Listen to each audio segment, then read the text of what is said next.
আজকে দারুণ একটা জায়গায় তোমাদের নিয়ে চলে যাব। এটাকে বলতে পারো বাংলার বৃন্দাবন। এখানে এলে তোমরা এত মন্দির দেখতে পাবে, এত সুন্দর সুন্দর মন্দির দেখতে পাবে। কোথায় এসেছি এক্ষুনি বলছি। সবাইকে তার আগে welcome and welcome back to my channel. আজকে চলে এসেছি বীরভূমের বীরচন্দ্রপুরে। বীরভূমের এই বীরচন্দ্রপুরে শ্রী শ্রী নিত্যানন্দ মহাপ্রভুর জন্মস্থান। বীরভূমের তীর্থস্থানগুলোর মধ্যে অন্যতম এখন বীরচন্দ্রপুর। এখানে ভ্রমণে এলে একসাথে অনেকগুলো মন্দির বা তীর্থস্থান ভ্রমণ করতে পারবে। যেমন বীরচন্দ্রপুরে রয়েছে ইস্কন মন্দির, নিতাই বাড়ি, বাঁকারায় মন্দির বা একচক্রধামও বলে। তা বাদে রয়েছে খুব সুন্দর একটা জগন্নাথ মন্দির, একদম পুরীর আদলে তৈরি। রয়েছে গৌড়ীয় মঠ, খুব সুন্দর দেখতে।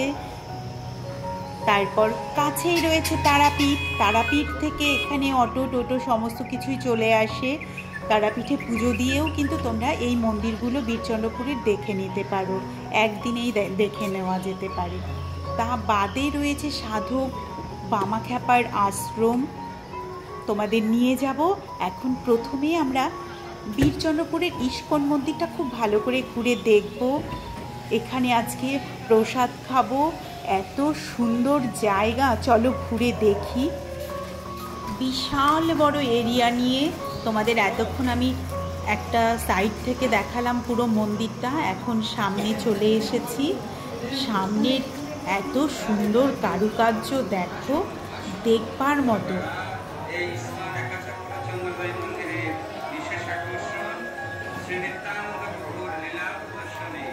ভালো করে দেখাবার চেষ্টা করছি। দেখো ময়ূর দুটো কি ভালো লাগছে।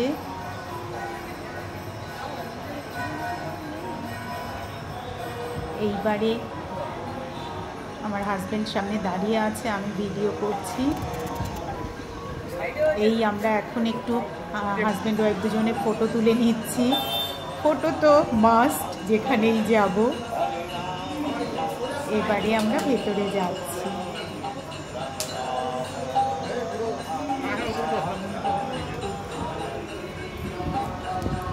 ভেতরে গিয়েও তোমাদের দেখাবো।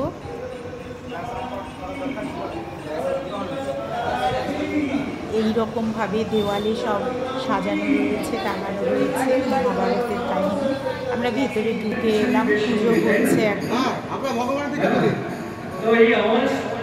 পুজো শেষে প্রসাদ পাত পেরে প্রসাদ নেব। পুজো হয়ে গেল, এখন আমরা বাইরে চলে এসেছি।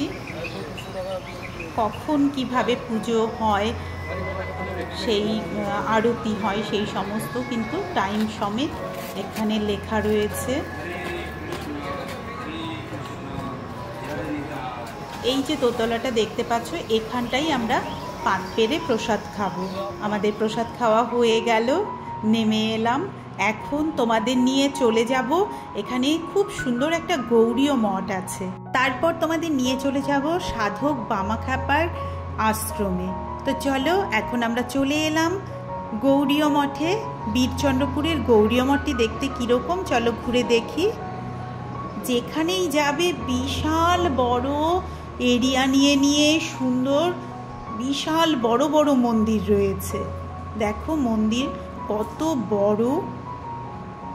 এটা বীরচন্দ্রপুরের গৌড়ীয় মঠ।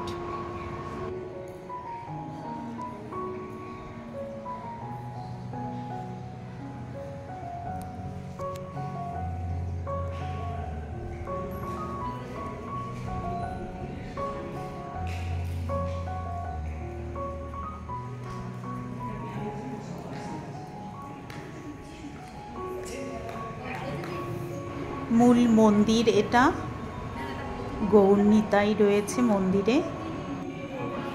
যদি তোমরা তারাপীঠে পুজো দিতে আসো, তবে অবশ্যই আমি বলবো এই বীরচন্দ্রপুরে এসে একবার ঘুরে যেও। ওখান থেকে আসবার ব্যবস্থাও প্রচুর রয়েছে। মোটামুটি এই ধরো অটো বা টোটো এগুলো 250 থেকে 300 টাকা নেবে। এত এত সুন্দর সুন্দর মন্দির আছে সব বীরচন্দ্রপুরে। এক কথায় বাংলার বৃন্দাবন, একদম ভীষণ ভালো লাগবে। এবারে মন্দিরের চারপাশটা তোমাদের ঘুরিয়ে দেখাচ্ছি।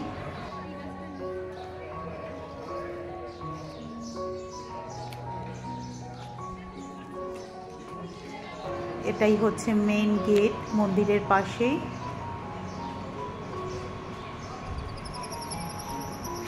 পুরো মন্দিরটা তোমাদের দেখাচ্ছি।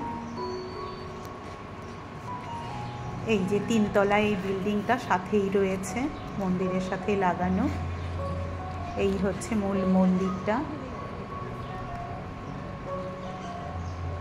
যেখানেই যাবে এত শান্তিপূর্ণ জায়গা মন্দিরগুলো। এবার চলো দেখে নিই সাধক বামাখ্যাপার আশ্রমটি। প্রথমবারই এলাম, তোমাদের সাথে নিয়ে দেখে নিই। চলো। চারিপাশে প্রাকৃতিক সৌন্দর্য তো দেখাই যাচ্ছে। এগিয়ে যাচ্ছি আমরা। এই যে ঘরটা দেখতে পাচ্ছ, এইটি কিন্তু সাধক বামাখ্যাপার আশ্রম।